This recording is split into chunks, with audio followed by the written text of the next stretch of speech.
आजचा हा व्हिडिओ खूप महत्त्वाचा आहे. व्हिडिओ लास्टपर्यंत बघा.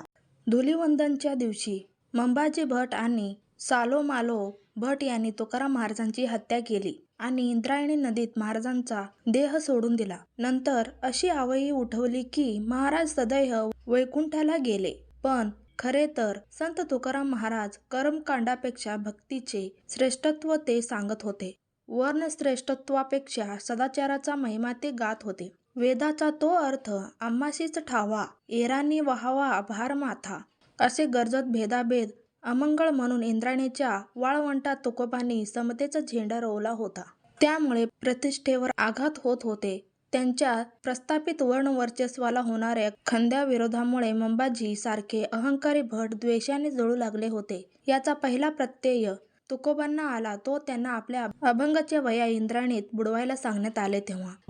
वर्चस्वाच्या स्वार्थापलीकडे कुठलाही शास्त्रार्थ यामागे नव्हता. या प्रसंगानंतर कालांतराने तुकोबांना आपल्यावरील प्राणांतिक संकटाची कल्पना आली. लावूनी कोलीत माझा करतील घात, ह्या अशा अनेक उद्गारावरून हे स्पष्ट होईल. त्याप्रमाणे शेवटी झाले. सालोमालो मंबाजी यासारखे दुर्जन भट तुकोबांच्या विरोधात जळफळत होते. त्यांनीच तुकोबांच्या खुनाचा डाव रचला आणि सिद्धीसही नेला. तुकोबांच्या त्या अंत्यकालीन संकटाची जाणीव संत बहिणाबाईंच्या अभंगाद्वारे होते.